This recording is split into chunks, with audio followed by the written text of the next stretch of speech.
Muito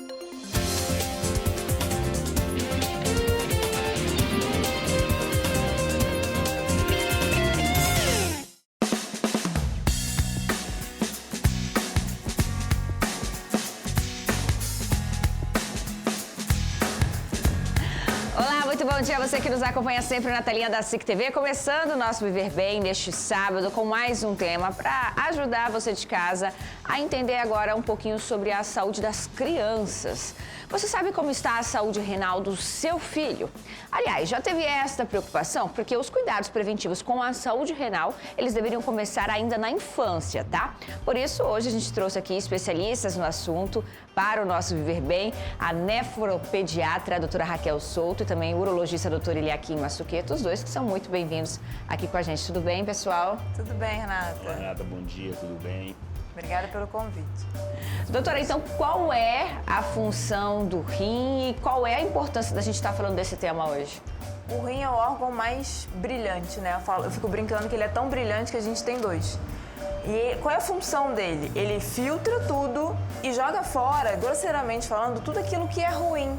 Então, assim, tudo passa pelo rim, medicação que a gente usa, alimentos que a gente usa. Então, assim, é importante a gente preservar ele, sabe? E, assim, a gente preserva fazendo algumas medidas que a gente vai falar já já. E um rim saudável na vida adulta, os cuidados podem começar e devem começar ainda na infância, doutor? Com certeza, eu acho que muitas doenças que surgem, se manifestam inicialmente na infância, causam consequências na vida adulta, inclusive causando até o extremo, que seria a perda da função renal. Completando o que a doutora Raquel falou, o rim é um órgão tão brilhante ao ponto de ter funções exócrinas, que são essas de liberações, a excreção, tudo, e também influencia diretamente no nosso organismo, produzindo algumas substâncias endócrinas. Então, uma glândula mista, de certa forma, auxilia na produção da eritropoetina e algumas outras substâncias. Então, é um órgão brilhante, é uma classificação muito boa que a doutora falou. Então, para a gente começar a entender o universo, inclusive de especialistas que cuidam da saúde renal, o que faz um nefrologista pediátrico, doutora? O nefrologista pediátrico, ele não cuida só do rim, ele cuida de todas as vias urinárias. Vai questão de infecção urinária, anurese noturna, todas as hidronefroses, síndrome nefrótica, síndrome nefrítica, são todas as vias urinárias. Aí às vezes a gente pensa que, nossa, mas um nefrologista para uma criança, a gente precisa sim, muitas vezes, que tem algumas doenças que são da parte da nefrologia que manifestam-se lá na primeira infância às vezes.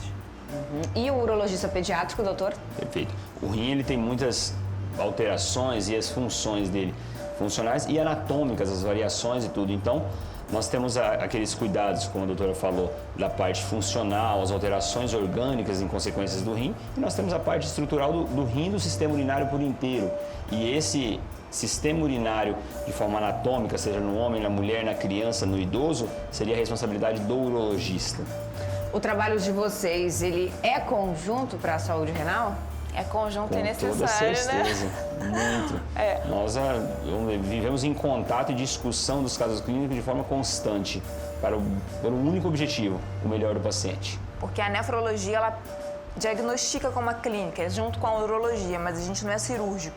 Então, o cirúrgico a gente encaminha para o urologista.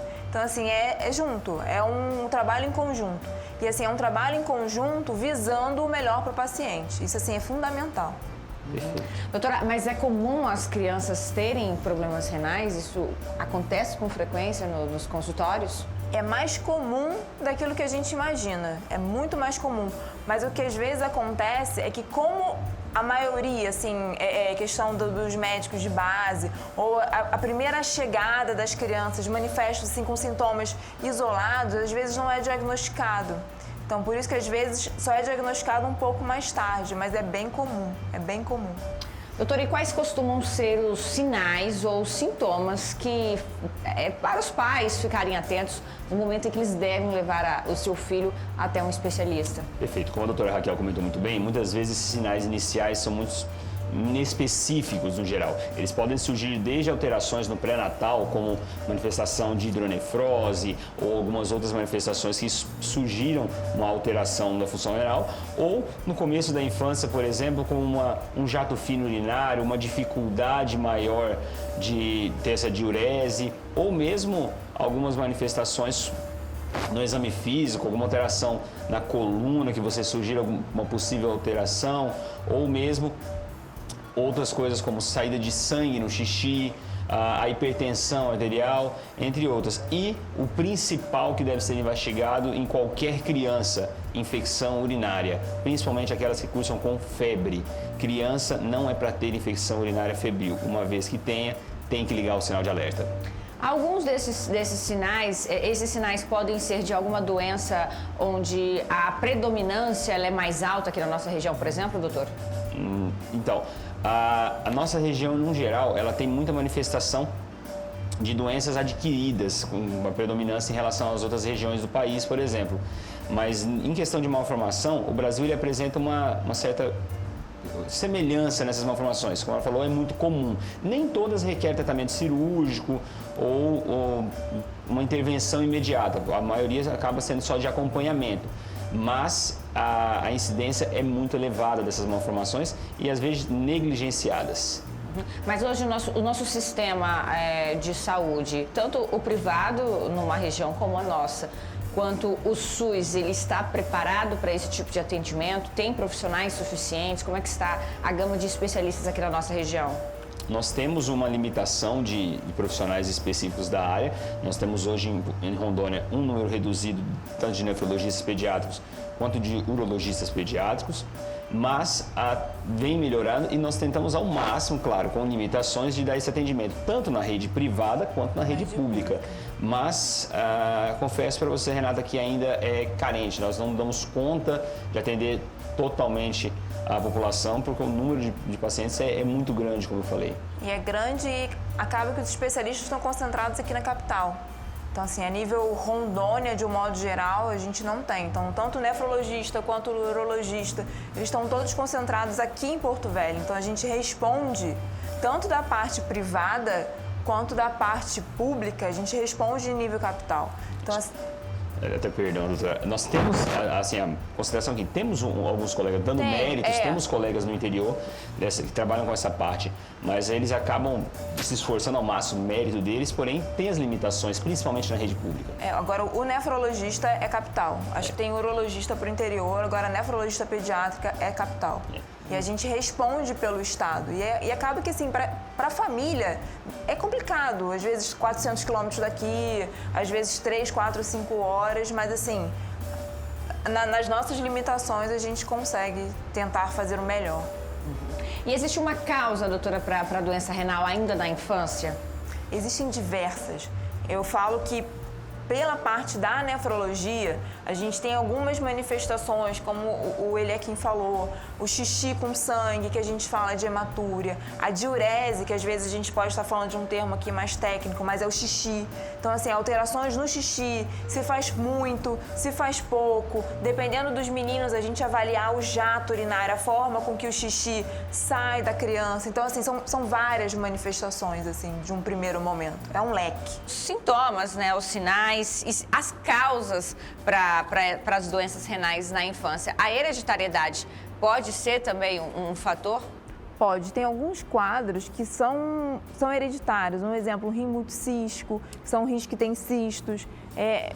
Evidentemente, assim, às vezes vem realmente, às vezes a gente vê pai, mãe, e aí a criança vem como rim policístico. Não é? E mesmo esses casos, quando tem uma hereditariedade, a incidência desses casos aumenta consideravelmente quando nós temos um caso semelhante no pai, na mãe. Fato, por exemplo, básico na infecção urinária. Nós falamos até um tema recente, pode ser visto no YouTube da SIC TV, sobre infecção urinária, em que as mães que têm infecção normalmente, as filhas têm uma tendência maior a ter isso. Um quadro que é muito comum, exemplo, nos homens e mulheres, nas crianças, é a enurese noturna, que é o xixi na cama. A criança com xixi na cama, ela tem uma tendência natural até os 5 anos, só que aqueles que os pais têm xixi, quando um dos pais tem, a incidência aumenta até 44% das crianças. Quando os dois têm, chega a 80% de enurese. Então, tem essa hereditariedade e a incidência aumenta conforme o histórico familiar. Então, sim, a hereditariedade tem uma influência direta nessas malformações, seja elas cirúrgicas, sejam elas as malformações básicas, alterações básicas. Eu tinha até esquecido com relação à enurese. A enurese é muito comum. os pais terem e as crianças terem. A mãe chega perguntando, ou o pai chega perguntando, doutora, eu não aguento mais, faz xixi na cama. Aí a gente pergunta, você fazia? Até 12 anos, até 13 anos. Até 13. Ah, eu era um mijão de casa. Então assim, isso é algo que é comum, realmente. É bem comum. Na verdade, influencia diretamente. É bem comum. É importante verificar a pressão arterial da criança a partir de que idade, doutora? A criança entrou num consultório pediátrico, ela tem que ser feito o exame físico por completo. O exame físico por completo não é apenas olhar a cavidade oral, o ouvido. Pressão arterial, ela precisa ser avaliada em toda consulta pediátrica. Só que às vezes a gente para no impedimento que a criança se assusta, tem que ter uma certa paciência, porque chora, às vezes pode dar interferência, depende também do material que você tem. Então a gente tem às vezes uma certa limitação, mas é importante avaliar em todas as consultas. Isso é algo, Renato, que assim, nós estamos falando do especialista, só que nós temos que entender as limitações do nosso estado, que muitas dessas crianças não chegam até um pediatra. Essas crianças, elas têm uma limitações de quantidade de profissionais, tudo, então elas são assistidas, por exemplo, às vezes pela enfermeira da assistência da saúde da família, pelo médico da saúde da família, que não é pediatra, nada, e ele não tem um equipamento, ele não tem um aparelho adequado para a criança na idade, tudo, porém, ele tenta trabalhar nas suas limitações, com o que ele tem. Então, vamos fazer um comentário aqui, mas não tem com cão, caça com gato. E, muitas das vezes, ele não tem a experiência para tentar, por exemplo, aferir uma pressão de uma criança de 1 ano, tudo. A gente, na urologia, preconiza, por exemplo, as manifestações a partir dos 3 anos, por exemplo, que seria a idade ideal, onde aqui, o ideal é que toda criança entrou, você vai verificar, mas a partir dos 3 anos ela se torna obrigatória de forma mandatória. Por quê? Como eu falei para vocês, algumas das manifestações são muito obscuras. E uma delas, por exemplo, pode ser uma alteração da pressão arterial, que naquele momento, se negligenciada, ela pode ter uma consequência futura. Inclusive, comprometendo essa criança e condenando ela a um transplante, uma diálise no futuro. Isso pode acontecer. Trazendo para a saúde renal, a aferição da pressão arterial, ela é importante para diagnóstico. É uma triagem, na verdade. Ali a gente consegue avaliar. Assim, é uma triagem. O problema é que quando realmente, às vezes, a gente negligencia. Que para você aferir uma pressão arterial adequadamente, você precisa fugiu o nome. O esfigmanômetro, não? A faixa. Faixa de Bresler, não. Enfim. Comparativos de cada idade. Porque cada idade tem aquela faixa que você conecta no esfigmo. Então, assim, dependendo da faixa que você usa, pode fazer... Falseia. Então, assim, a gente tem um leque aí. O equipamento não é mesmo para todos. Não é mesmo para todos. Eu vou fazer um comparativo, até para a nossa situação atual de pandemia, para os pais entenderem a dificuldade. Experimentem um dia pegar uma criança, um filho seu de 2, 3 anos, experimente colocar uma máscara. Tente colocar uma máscara com ele, tente sair na rua que ele mantenha o uso da máscara. E isso, quanto menor a idade, claro, a partir do momento que a criança cria um conhecimento, por exemplo, 6 meses, 8 meses, tente colocar uma máscara. Você não vai conseguir. Agora, você imagina uma consulta, você conseguir deixar, porque o ideal da medida de pressão, a criança não pode estar fazendo força no braço, tem que estar com o braço relaxado, porque tudo isso vai falsear a medida. Então, você tem que manter um ambiente tranquilo, que ela fique paradinha. Então, você imagina a dificuldade. O comparativo da máscara é muito clássico para poder as mães, os pais entenderem a dificuldade naquele momento. O choro também interfere. Então, assim, se a criança está chorando, também interfere. Então, assim, acho que é por isso que, muitas vezes, não é aferido.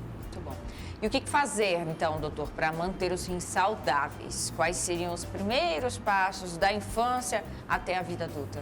Em primeiro lugar, acho que para tudo na vida, os hábitos saudáveis são insubstituíveis. Esses hábitos saudáveis incluem a alimentação adequada para cada idade, a ingesta adequada de líquidos, de água, o acompanhamento médico adequado, multiprofissional. Então, você não negligenciar. Meu filho, estranho, o xixi dele está saindo pouco, tudo. Não, mas deve ser normal. Não, acompanha, vai investigar. Aí esse atraso na investigação tem consequências sérias e você tem que pensar no bem do seu filho. Isso pode trazer consequências graves para ele no futuro.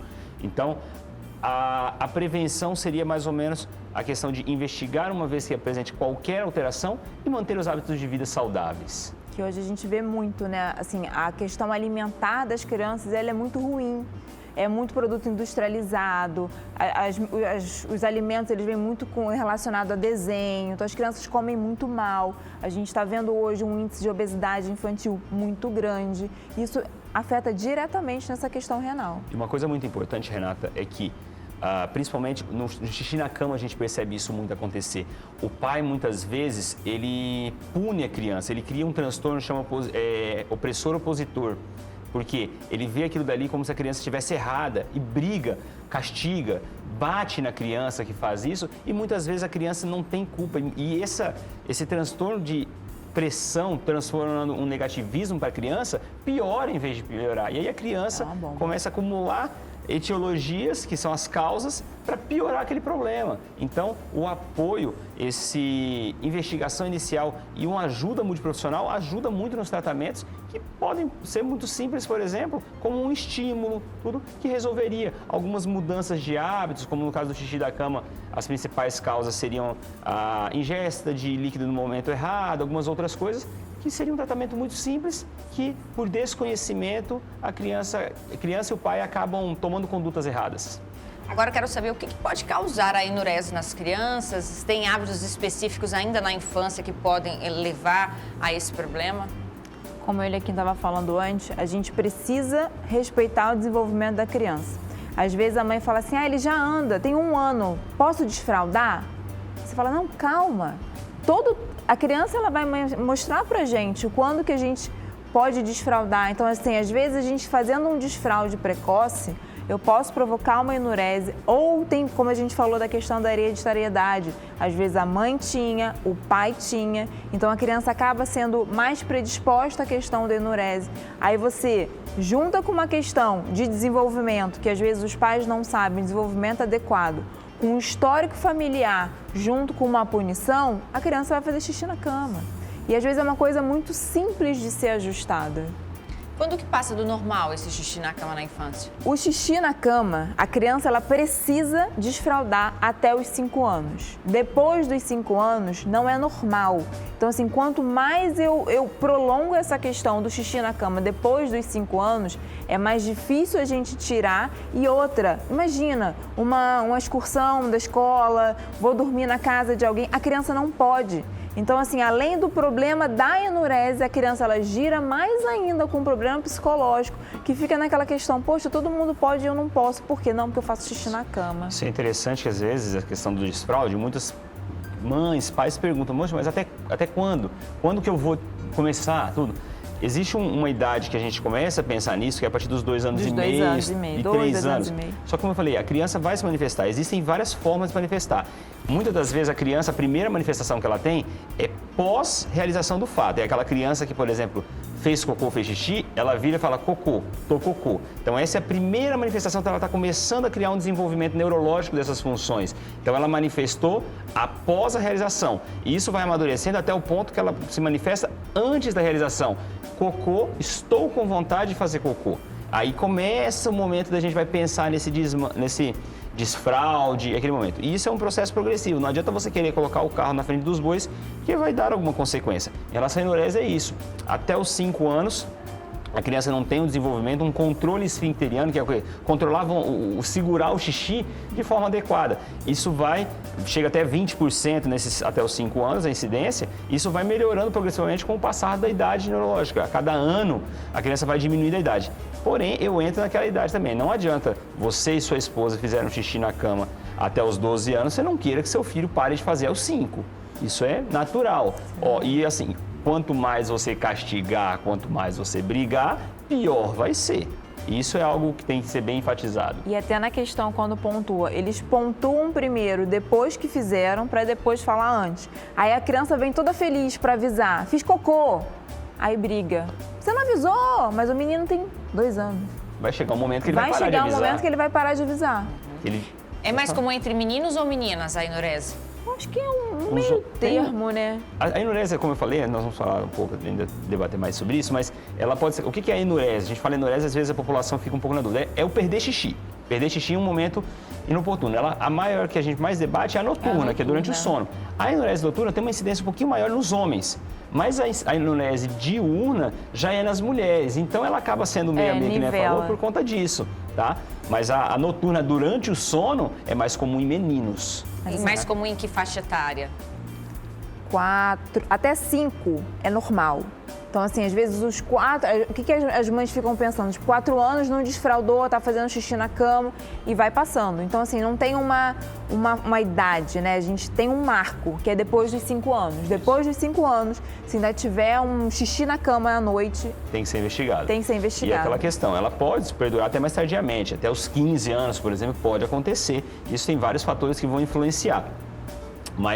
E ela pode ser de duas formas. Ela pode, por exemplo, a criança nunca ter parado de fazer xixi a vida inteira, ou ela pode chegar nos 5 anos, por exemplo, parou, adquiriu um controle esfinteriano, ficou uns 6, 7 meses, 1 ano, 2 anos sem fazer e voltou a fazer. Isso é uma secundária. É uma secundária. Então, ela tem várias dessas formas. E essa secundária também tem que ser investigada e as causas acabam sendo um pouco distintas. O que a gente precisa deixar claro é que criança, depois dos 5 anos, fazendo xixi na cama ou xixi na cueca, na calcinha, não é normal. Exato. Isso a gente precisa deixar muito claro. Perfeito. Que depois dos 5 anos, não é. Possa ser que seja uma enurese monossintomática, que é uma característica, uma classificação que a gente faz, ou uma enurese secundária. Enfim, a gente tem várias classificações.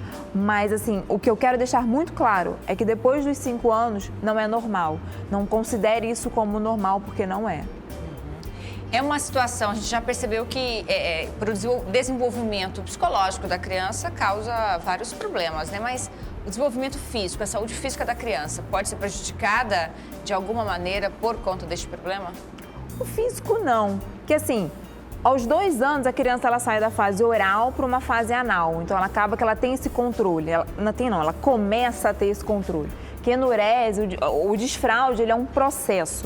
Então, assim, ela começa a manifestar, o segurar. O problema é quando a gente tenta botar realmente, acelerar, ou quando tem uma ansiedade muito grande dos pais, porque às vezes a fralda é caro, ou às vezes eu não espero a criança me manifestar alguma coisa, eu já boto uma calcinha e deixo andando pela casa.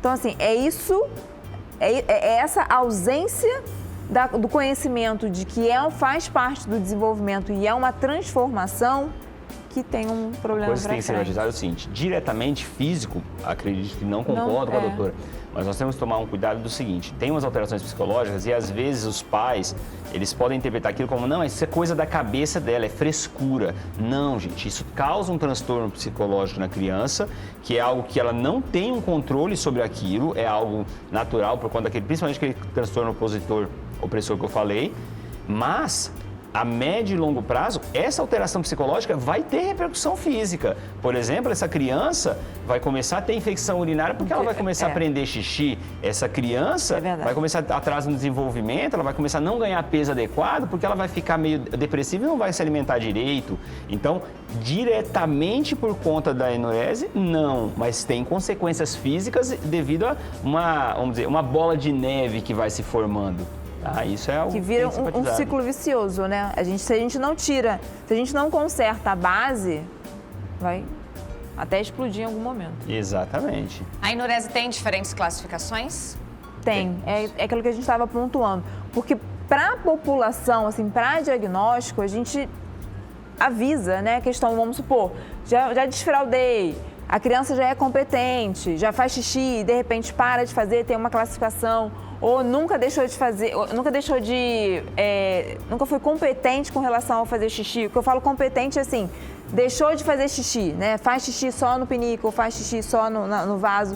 Isso tem diferença de classificação. Da parte temporal, ela pode ser primária, como primária, a gente comentou, secundária. Pode ser uma enurese simples, monossintomática, ou pode ser algo associado a outros sintomas. E outra coisa, assim, mais formações também podem desencadear uma enurese. Pra gente recapitular um pouquinho, doutora, quais seriam os sinais e sintomas da enurese para o pessoal de casa entender o nosso assunto de hoje?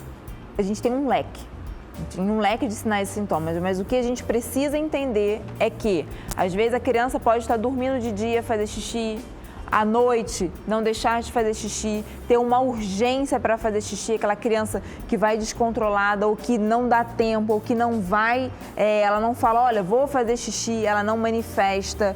Isso são coisas que são sinais e são sintomas. Não sei se o Eliakim pode complementar com alguma coisa. E aquilo, a partir do momento que aquilo começa a incomodar, aquilo começa a causar um transtorno para a criança, exemplo, o irmão zombar da criança, o pai começar a se irritar por questão, poxa, tá estragando o colchão, poxa, tô estragando roupa, que isso, como é que vai funcionar agora, tá me atrapalhando. Ou então, impede a criança, por exemplo, por questão de vergonha, de dormir na casa do coleguinha, de trazer um coleguinha para brincar em casa. Ou então, se ele faz na escola durante o dia, exemplo, vai virar motivo de chacota, tudo isso. Então, todas essas manifestações, vamos dizer, transtorno social que pode causar para a criança, são uma das manifestações iniciais. Poxa, meu filho está sofrendo, ele está ficando mais quietinho na escola porque os meninos riram dele porque ele fez xixi, algo do tipo, entende? Então, isso são as manifestações mais comuns. E quanto mais velho, pior. Pior. Porque vamos supor, uma criança de 9 anos fazendo xixi, tendo escape durante o dia. As crianças, que isso? Um mijão? É a palavra, né? Tipo assim, é um mijão. E a criança vem, mãe, me chamaram de mijão.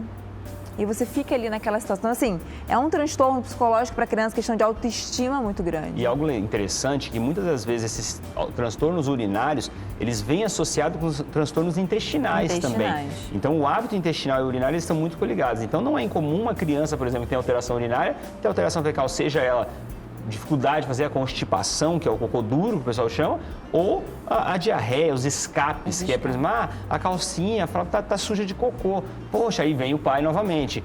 Poxa, como assim você fez cocô nas calças? Aí o menino fica assim, mas começa a ficar... Porque não é intencional. Não. As pessoas precisam entender que isso não é intencional. O menino fazer xixi na cama com 12 anos, com 8 anos, e às vezes as mães pontuam assim, mas doutor, eu vejo que ele está acordado. Eu vejo que ele está acordado, mas assim, não é intencional. E quais seriam as recomendações, então, dos senhores para que os pais possam resolver este problema? Como lidar com essa situação? Primeiro, não punir. Entender que aquilo ali não é uma coisa intencional que ele está fazendo. O primeiro ponto é esse. A gente não deve punir, a gente deve agir mais, falar menos. O que eu falo nessa questão? Se eu estou fazendo, se está tendo escape, coloca uma capa no colchão, porque realmente colchão é caro e conforme a criança vai ficando maior, o volume urinário é muito maior, estraga assim colchão, estraga assim lençol, mas a gente precisa buscar ajuda. Se eu sei que meu filho tem 5 anos e ainda faz xixi na cama, eu preciso buscar ajuda. Esse é um ponto crucial. Procure ajuda. Você não é feio e não é vergonhoso você levar seu filho no médico, no posto de saúde e falar, poxa, ele está fazendo xixi na cama. Não. É ruim, é custoso manter essa questão de colchão, tudo sim. Então, a prevenção, procurar um atendimento e uma avaliação precoce, previne todos esses gastos, previne tudo isso. Então, eu acho que o principal é esse. Primeiro, não punir. Procure ajuda em uma fase inicial. E não achar que isso é intencional da criança. Ela faz para me afrontar. Não, não é. A gente já entendeu que a enurese é um dos problemas mais marcantes nas questões da saúde renal. A infecção urinária na infância, ela também pode ser comum ou não é para acontecer, ou os números eles estão acima do esperado, por exemplo, para a nossa região? A infecção urinária febril não é normal. Se eu tenho uma infecção urinária com febre, que a gente chama de febril, infecção urinária, se a criança tem uma ardência para fazer xixi, ou às vezes quando ela é menor, quando é bebê, não tem essas manifestações urinárias, vem associada à febre, não é normal. A gente precisa procurar um atendimento médico, a criança precisa ser avaliada e às vezes é uma primeira manifestação de uma má formação renal, ou às vezes é questão de hábito, porque a uretra da menina, principalmente na menina, a uretra da menina é muito próxima ao ânus, pode às vezes ter contaminação por fezes. Então, assim, a gente precisa entender o que está acontecendo. Normal também não é. Como que é feito o diagnóstico de todos esses problemas com as crianças?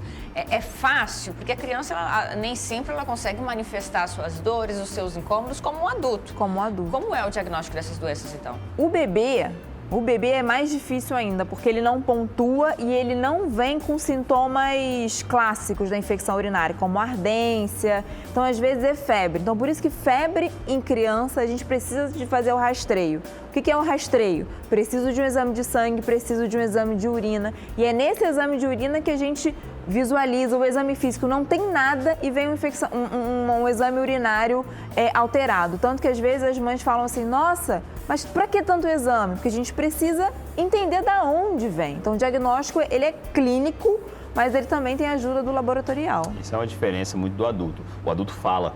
Essa é a diferença. Fala. A criança, mesmo em idade mais escolar, ela acaba não sabendo se manifestar de forma correta. Então, a gente acaba tendo uma dependência um pouco de exames laboratoriais e de imagem que no adulto, às vezes, a gente abre mão. Entende? Então, o diagnóstico, a diferença do adulto para a criança é mais esse. Nós temos uma dependência um pouco mais de laboratórios, ultrassom, e alguns outros exames da tomografia, às vezes.